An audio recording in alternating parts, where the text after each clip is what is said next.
And then just one other reminder with the toiletries, just try to bring small bottles of things if you can.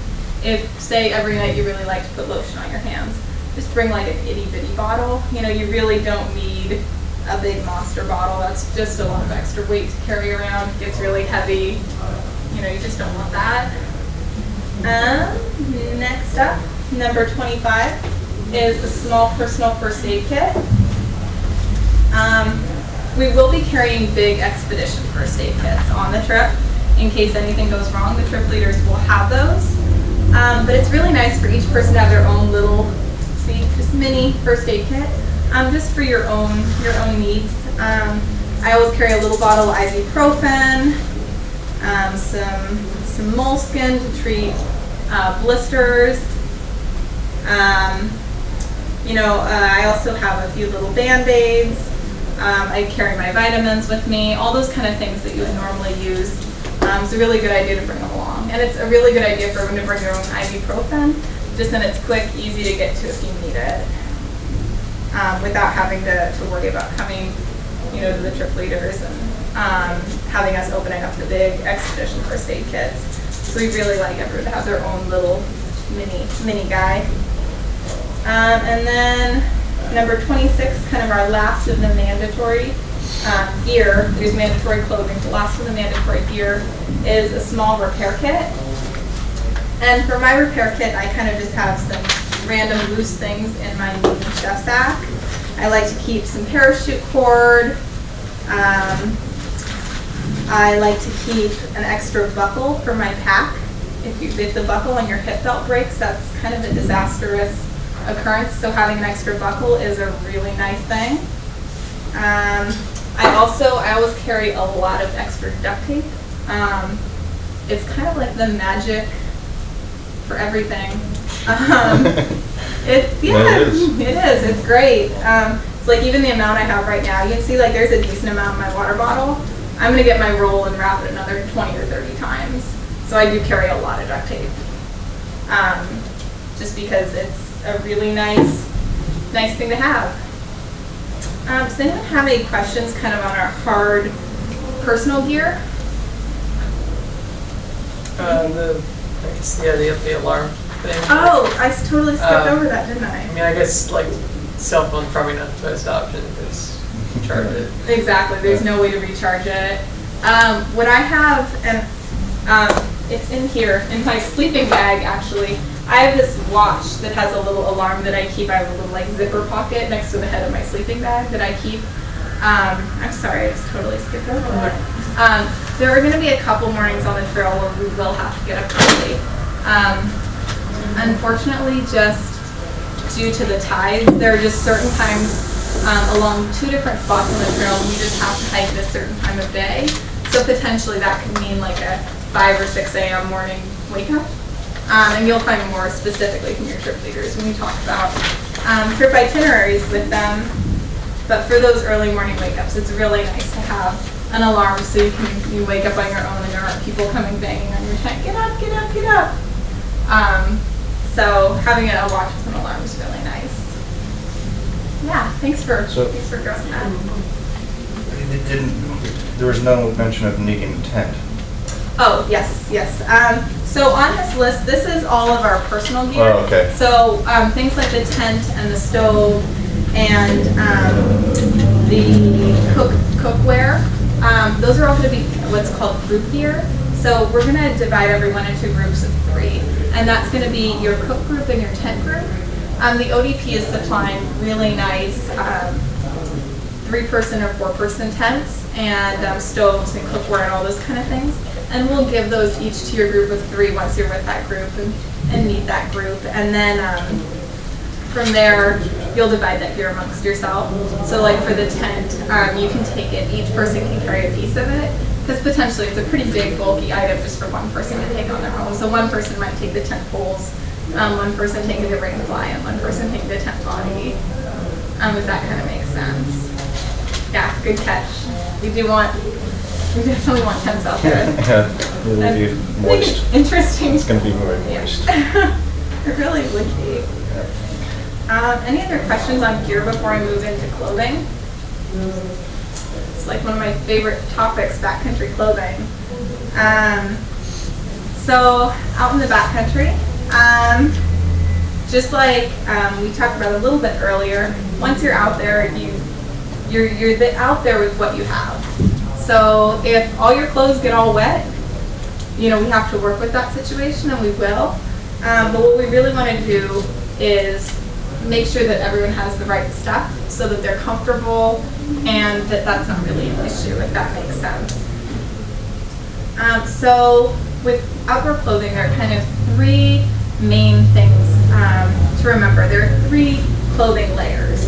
So there's your base layer, which is your wicking layer, which is the clothing that you're going to wear directly next to your skin. These are made of some kind of a synthetic material or a wool. It's really, really, really important that they don't have cotton in them. And then your second layer is going to be your mid layer, your insulating layer. So something that's going to keep you warm. Out there in the evenings, it will be potentially in the 30s. So we do want to make sure that everyone has enough warm items that they're going to be comfortable on the trip. And then the third layer is your outer layer, your shell layer. This is your waterproof layer. It's the thing that's going to keep you comfortable and keep you dry. So I'm going to go through our list.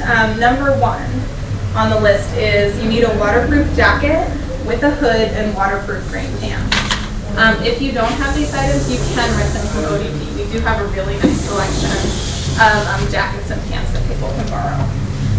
So some examples of some waterproof, here's some waterproof pants. These are the ones I have. They're pretty lightweight, but I know that they're very waterproof. I've used them a bunch of times. They're good. It's really, really important that you make sure that your gear is waterproof. I have a couple rain jacket examples I brought along. Here's this guy. This is a thinner material. It's a Mountain Hardware shell. Again, I've worn it outside a lot in the rain. I know that it's going to keep me really dry.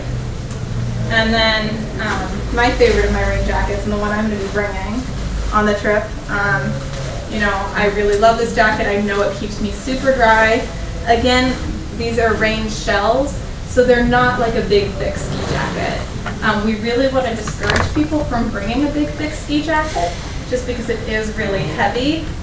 And a lot of times with items like ski jackets, water can soak into them a little bit, and then they become even heavier to carry.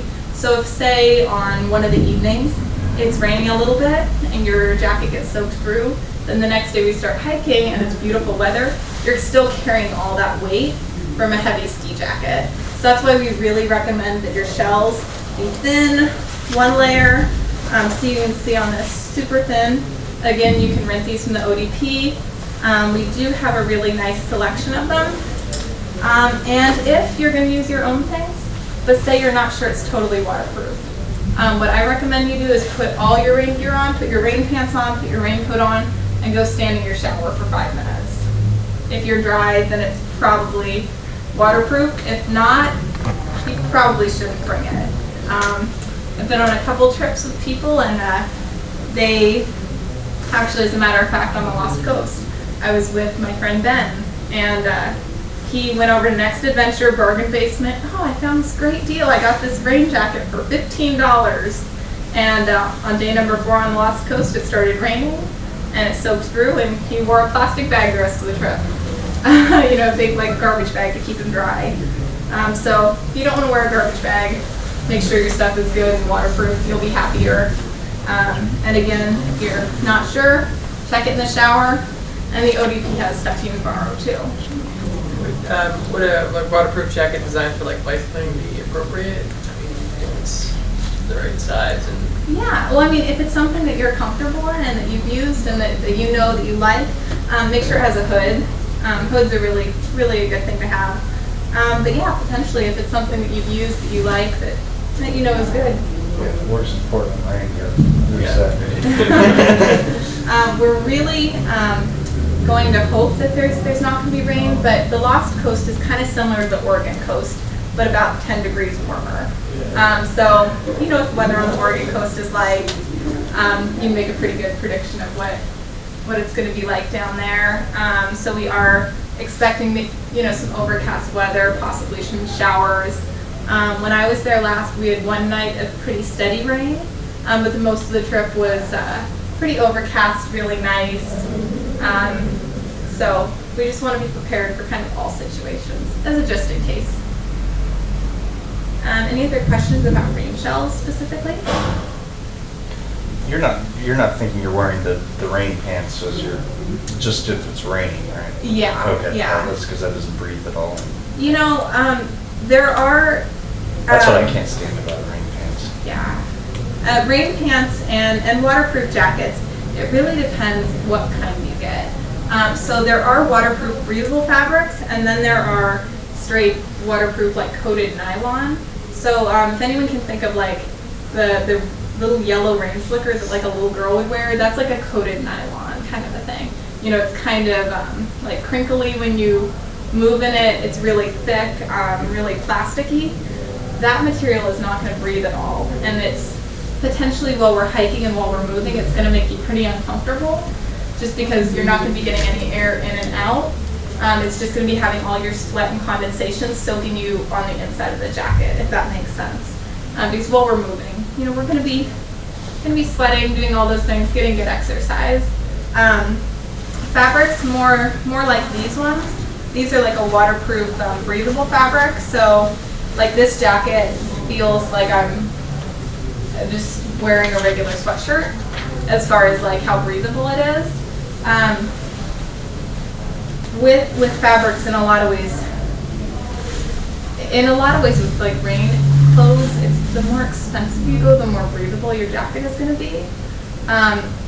Waterproof breathable jackets are really nice for that ability to have that breathable. And the other thing, most nice jackets have pit zips, so when you're moving you get extra breathability in that area. But having a waterproof breathable jacket is really what I really highly recommend. And if you have any questions about your waterproof shells, talk to your specific trip leaders, and they can give you even more information. They can answer really specific questions. You can bring your jacket in to show them and ask, hey, is this good? And they can give you a better yay or nay as well. So that's always a good option to do.